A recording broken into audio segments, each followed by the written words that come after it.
Okay, so today we're going to just strip down the carburettors just to clean them, just check everything's okay.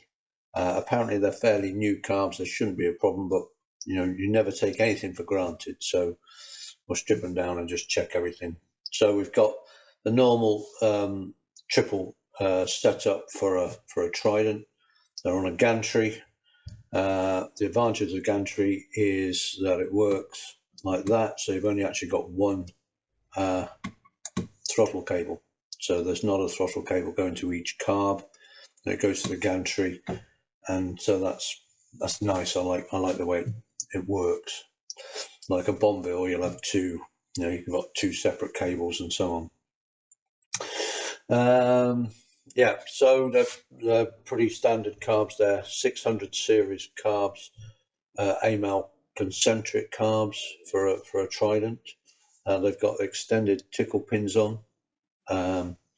These are not the Premier version, so the Premier version will have a removable pilot jet on the inside, but these don't have that. These are a standard Amal carburetor, or Amal, I think is the way you should pronounce it, Amal. But if you're as old as I am, then you pronounce them Amal.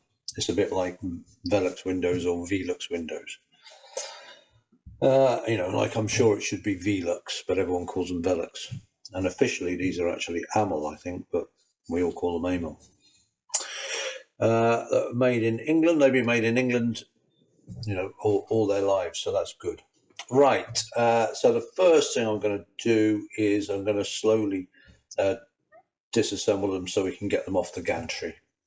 So the first thing I'm going to do is I'm going to move this sort of throttle rod here that attaches to all the carburetors. Okay, so on Amal carbs, still to this day, I think it tends to be Whitworth. Okay, so you want some Whitworth spanners. So I'm going to loosen the lock nuts here, and in fact, I need to remove the lock nuts. Okay.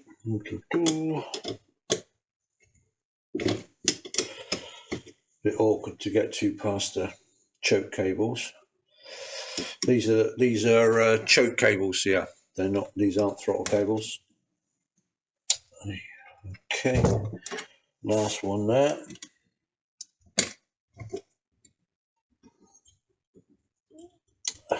Okay, and then what we need to do is screw these throttle rods here down through. Well, I call this a throttle rod. I don't think of another name for it, just avoid confusion. These are actually the throttle rods. I'll call this a throttle bar. It's probably got a proper name. But anyway, we need to screw these down through the throttle bar. Now to do that, we need a thin screwdriver. Let me see if I can find one. Maybe that one will do. So we're actually going to screw these back down into the throttle bar, and then they've got to go through the throttle bar and come out the other side. So I'm hoping that this screwdriver is thin enough. I think it is it? Ooh, yeah, it is, yeah. So just to go down through the hole, there we go, and the throttle rod is now down, released down there. Going to do the same with the other two carbs. Oh, a great joy. I have just invested in some new equipment to try and make the videos a little bit more professional or a little bit more watchable.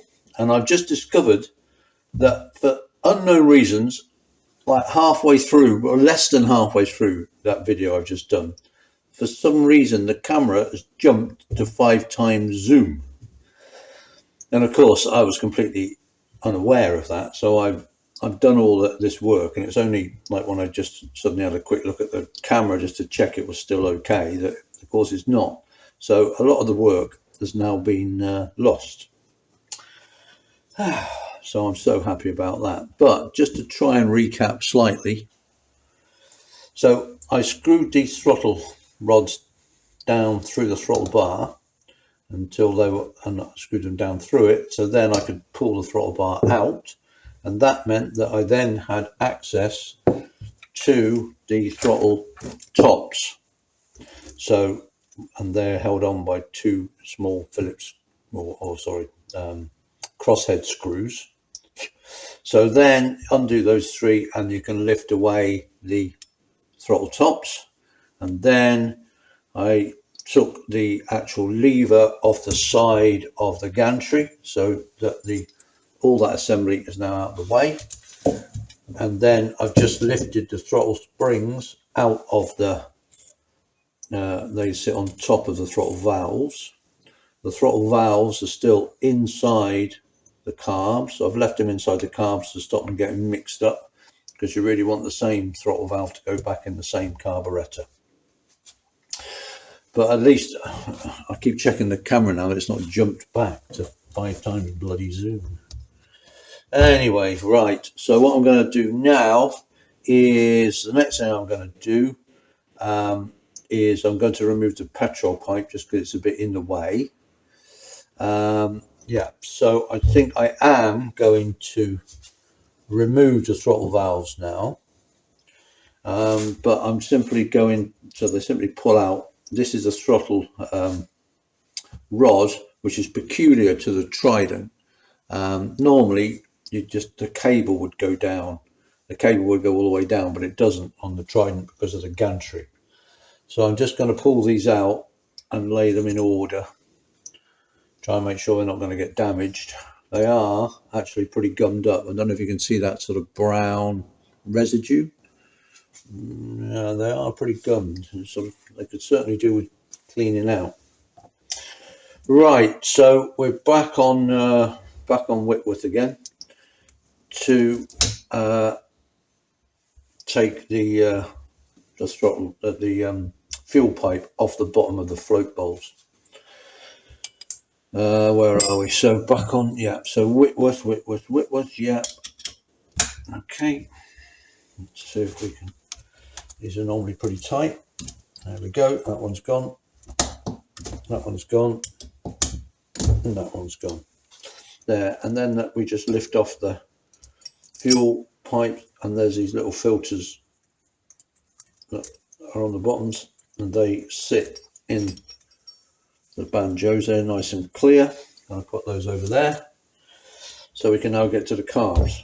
Now I've already loosened this carburetor to get the choke lever off.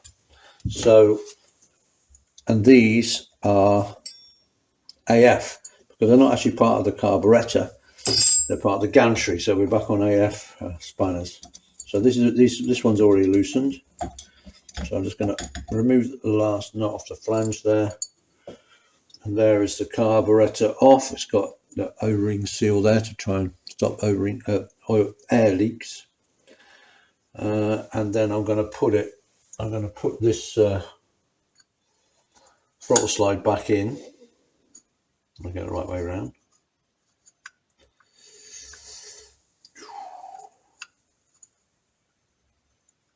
There we go. So I don't get them mixed up, which is very easy to do. Then I've got to loosen the nuts on the flange nuts on the middle carburetor. Just checking it's not decided to go back to zoom in again. I'm thinking what happened with that bloody camera is I've got this new angled head, which I think is better, because hopefully you can see things a bit clearer. It's coming from a bit higher up. Anyway, but I think that angled head, the new angled head I have on the camera, the bracket that holds the camera, I'm guessing that what happened was that bracket has touched the back of the camera, which is my phone. And as the screen, of course, is touch sensitive, it's somehow been thinking that that it's touched it and touched it onto 5 times zoom. That's all I can think. Because the screen, if you touch the screen in like with 2 fingers, you can zoom in and zoom out. But I don't know. But I'm bloody annoyed by it. Anyway, So there's the gantry. I'm going to put that aside with the probably I'll have a look at those later. And we've got the carburettors. So what we're going to do now is we're going to start taking the carbs. We'll take the carbs apart one at a time and see what's inside. I think they just need cleaning up. They are definitely gunged. And there's definitely some sticky thing in there. You can see there's sticky, you know, there's brown sticky everywhere. So I think we're just going to clean them up, but we'll see. We'll take the float bowl off on that and check all the jets and everything to see what they are like inside. Just clean them up a bit.